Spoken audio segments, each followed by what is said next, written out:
Bonjour à tous, j'espère que vous allez bien. Alors désolé pour le retard, on aura bientôt les données en fait du mois de mai. Là, il s'agit de la revue donc du mois de mai, mais pour sur les données du mois d'avril. Donc où est-ce que nous en sommes? Alors tout d'abord, alors je suis tombé sur ça, j'ai pensé que c'était intéressant de partager avec vous.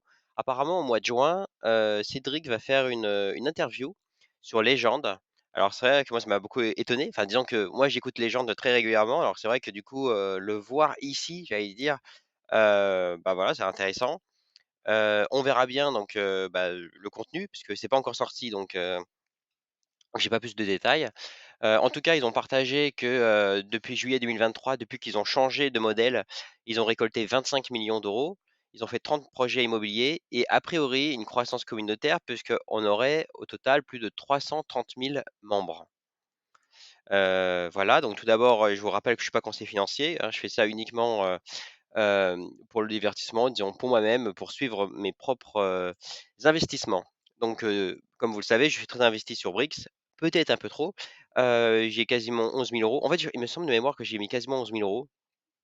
Enfin bref, donc, voilà l'ordre de grandeur. Donc ici, vous avez la répartition. J'avais essayé de mettre 1 000 euros par immeuble. Donc là, vous voyez que certains sont un peu plus, enfin, ont été revalorisés à la hausse, mais la plupart ont été revalorisés, à la baisse. Les 2 derniers, j'ai pas sans briques, donc ça compte pas, mais vous voyez, par exemple, quand on regarde Séville et cetera, donc là j'ai perdu 40 €, Tiefos 940 et cetera. On verra bien à la revente, puisque vous savez que, sur la dernière revue, donc je vous ai partagé là les liens, donc en fait apparemment Cédric nous disait que, c'est pour la réévaluation, que c'est normalement c'est revalorisé chaque année. Là, exceptionnellement, ils ont mis des nouvelles règles. C'est-à-dire que quand c'est, revalorisé à la baisse, là vous voyez, c'est bien le prix est bien retranscrit, et quand c'est revalorisé à la hausse, ils n'ont pas retranscrit le prix pour leur donner un petit peu de flexibilité le jour où ils vont le vendre. Donc, donc en fait, voilà, la réponse se trouvera à la vente de l'immeuble, en clair. Mais donc mes royalties, donc bon, le mois dernier était pas trop mal, puisque j'ai eu 41,5, alors que le mois d'avant, j'ai eu environ 35. Ça reste quand même, moyen, mais bon, c'est pas, trop, catastrophique. Voilà, on attend, tranquillement la vente des immeubles. Ici, donc, j'avais fait un Power BI, sur l'ensemble des données. Donc, ici, donc voilà, donc j'ai pas comment dire? Refait la valorisation à janvier 2024. Bon, de toute façon, c'est pas très important, je pense.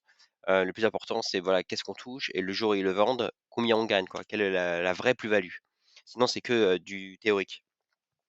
Portugal, alors Portugal, vous savez qu'ils ont si bien. Donc, ici, je vous ai remis les données de 2023, comme ça vous pourrez, mettre en pause et voilà, comparer si vous voulez avec 2024. Donc ça, c'est l'année entière 2023.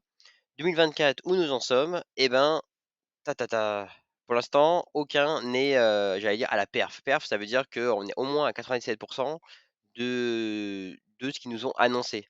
Parce que Brick nous avons dit qu'on allait avoir, si on allait investir sur cet immeuble, voilà environ combien d'euros on aurait par mois.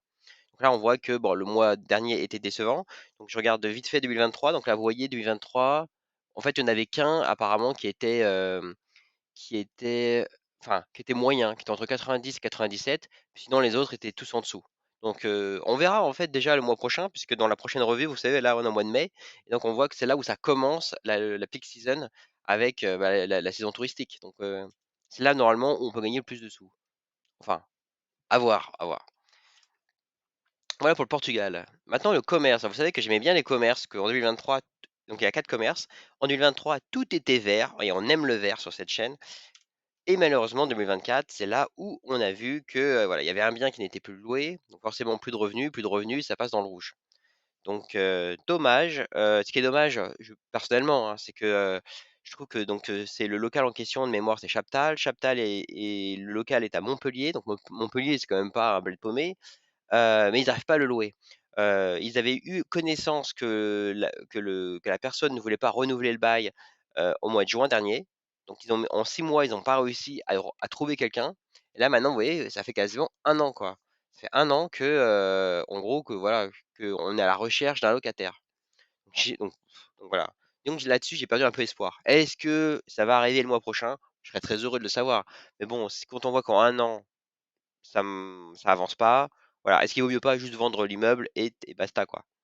Je ne sais pas, bon, on verra. L'avenir nous le dira. De toute façon, moi, je suis pas forcément, enfin, je suis pas impliqué dans Brix, hein, donc je participe pas aux décisions. Je ne connais pas leur route map, donc bon, on verra bien. Sur les immeubles, alors là, c'est là où très souvent, c'est très, très mitigé. Donc il y a 39 biens en royalties, donc ici, royalties, ouais, en royalties. Ici, on ne parle pas là des nouveaux contrats en obligation. On parle vraiment que des anciens contrats. Donc sur les anciens contrats, ici, vous avez l'année 2023. Donc vous voyez, au global, on a quand même plus de rouge que de vert. Donc on est plus déçu qu'au final, bon. Et on voyait que la tendance, en fait, bon, elle, elle- elle diminue quand même au global quand on va dire, si vous vous reculez de votre écran, on voit quand même que globalement, la performance diminue. 2024, alors 2024, on avait commencé à regarder, et alors là, ça s'était complètement viandé, surtout en mars. Je ne sais pas pourquoi. Ça va mieux en avril. Là, on voit que sur les données, quand même, on est retourné au-dessus de 20%. Alors, c'est pas non plus ouf, hein. 20% du parc immobilier nous donne des performances satisfaisantes. Vu comme ça, c'est quand même pas énorme. Alors, 20%, quand on regarde par rapport à l'année dernière, par exemple, bah, on voit que c'est la plus basse valeur en verte, que je vous dise pas de bêtises, ouais, on était à 25, 25,5. Là, en 2024, en avril, on est à 20. Donc, vous voyez, c'est pas. Je sais pas ce qui se passe en 2024, mais bon. Alors, voilà. Moi, je l'ai interprété comme, bah, comme il y a un manque de focus maintenant là-dessus, sur ce business model, parce qu'ils veulent le cutter. Donc, ils passent. Ouais, après, c'est pas idiot, hein, de mettre plus d'efforts sur le nouveau business model pour essayer d'avoir plus de clients, pour développer l'activité, parce que sinon, en fait, vous mourrez, en fait. Tout simplement, d'un point de vue, je pense, business. Mais d'un point de vue investisseur, on se dit quand même, flûte, pour être, poli. Donc ici, je vous ai mis, voilà, pour information, le top performer, loser, avril. Donc là, vous avez les comment dire, les key facts. Là, hop, top performer, donc comme d'hab, faites attention parce que c'est toujours, là, apparemment, sur Felixbart, je crois qu'il y a eu un remboursement d'impayés. Donc voilà pourquoi on a eu un bon mois, j'allais dire, parce que là, au réel, on est à 7,17%, donc c'est pas mal, puisqu'il était annoncé 4,9, mais bon, faut vraiment garder au global. Quand on regarde le top loser, on voit quand même qu'il y a quand même ouais, qu'il y a quand même pas mal d'immeubles qui ne nous versent pas de loyer, quoi. 3, 4, 5, 6, 7, 8. Ouais, j'en ai quoi? 10, 12 là. 10, 12 où j'ai pas de. On est vraiment à zéro, quoi. Donc si vous avez la liste, donc voilà, alors surtout pour Brix, je trouve que la phrase de dire les performances passées ne présagent pas des performances futures, c'est totalement applicable. Parce que des fois, on se dit, tiens, cet immeuble, il a l'air d'être stable, comme moi je pense à National. National, de mémoire, hein, c'était pas trop catastrophique, j'étais dessus. Boum, maintenant on a zéro, quoi. Donc bon, on verra, mais moi, ouais, la gestion quand même m'étonne énormément. Bref, taux de vacances et impayés. Alors là, on voit que on a un petit peu moins de vacances, on a un petit peu moins d'impayés. Donc peut-être pour ça qu'au final, on a un peu plus comment dire, de loyer par rapport au mois de mars. Bon, c'est pas non plus folichon. Quand on regarde maintenant, donc ici c'est un autre dashboard que j'avais fait, je le trouve pas mal, enfin je trouve pas mal. En fait, ce qui est intéressant ici, c'est que ça vous combine toutes les données. Donc là, c'est 2024 qu'on regarde pour les immeubles qui avaient un prix initial égal à 10 euros. Donc vous voyez, en haut à droite, c'est là où j'ai sélectionné. Donc apparemment comment dire, sur l'ensemble des biens, il y avait 34 biens. Et en fait, à gauche, vous voyez, alors j'ai peut-être oublié de sélectionner les commerces là-dessus. Mais bref, à gauche, vous voyez en fait, c'est la somme des revenus reversés depuis 2024. Donc ça veut dire quoi? Ça veut dire que là, par exemple, on voit que Longbuisson, c'est le numéro un. Ça veut dire que pour 10 euros investis, et ben là, j'avais déjà gagné apparemment 20 centimes. C'est comme ça qu'il faut le voir, par brique. Donc, a priori, va dire que enfin, d'un point de vue retour sur investissement, c'est par ordre, quoi. Donc là, bien sûr, quand vous voyez comme Basse-Rue, Capitaine Ferrand, et cetera, qui ne vous versent pas de loyer, bah, forcément, vous êtes à zéro. Voilà, c'est tout en bas, là, vous les voyez. Donc je crois que je n'ai pas mis toute la liste, mais là, en tout cas, ça vous donne la liste. Il me semble Portugal inclus. Voilà, comme ça, ça vous donne une idée de, tiens, hem c'est quoi le top 10, top 5, et cetera. Donc ça peut donner des idées, ça peut peut-être vous conforter pour, si vous voulez renforcer les positions ou bien au contraire si vous avez un doute, bon, ça peut peut-être vous aider.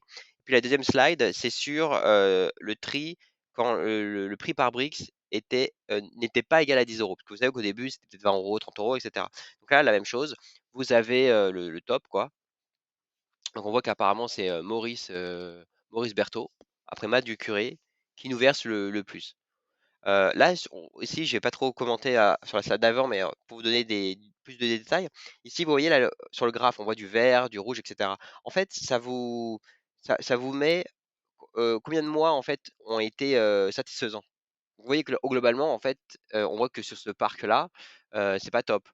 Par contre, on voit que Mas du Curé, alors c'est pas forcément celui qui donne le plus de sous, mais en tout cas, c'est celui qui, voilà, avait été annoncé à X et apparemment est toujours régulier. Donc il nous satisfait et d'ailleurs, c'est peut-être pour ça que d'ailleurs il est là, on le voit en top 2 parce que c'est le seul qui est régulier, quoi. Le reste, c'est voilà, ça marche, moyen apparemment et si on revient sur la salade d'avant, c'est aussi ce qu'on voit. C'est-à-dire que vous voyez globalement, depuis janvier, là, c'est vraiment depuis janvier, c'est pas folichon. Si je prends Stedel, par exemple, qui est complètement rouge tout à droite, ça veut dire quoi? Ça veut dire que depuis janvier, il a jamais performé. Voilà comment faut le voir. À gauche, on voit que j'ai, Lompo. Apparemment Lompo, vous voyez, vert. Ça veut dire que là, on est toujours, enfin, par rapport à ce qu'ils nous avaient annoncé, il y a pas de surprise, on est toujours bon.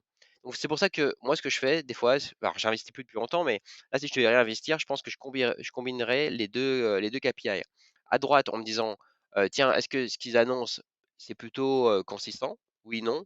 Et à gauche, en me disant: «Bon, bah, voilà, si je veux du rendement sur lesquels me versent pas mal de revenus». Mais comme je vous ai dit, il faut faire gaffe parce que, d'une année à l'autre, enfin d'une année à l'autre, ouais, même d'un mois à l'autre, on ne sait pas pourquoi d'un coup ça peut se viander. Donc moi je ferai quand même attention là-dessus. Mais bon, peut-être que voilà, ça peut, nous donner une idée, une orientation sur nos prochains investissements. Alors voilà ce que je voulais vous dire, pour cette petite revue du mois de mai. On se voit très bientôt parce que de toute façon dans une semaine, on aura déjà les données, pour le mois de mai. Donc là, c'était les données du mois d'avril, mais ça me semblait quand même important de les partager avec vous. Comme ça, vous avez, comme ça une idée, puis on est tous dans le même bateau, hein, donc on se serre les coudes. Voilà et je vous dis à bientôt. Bon week-end.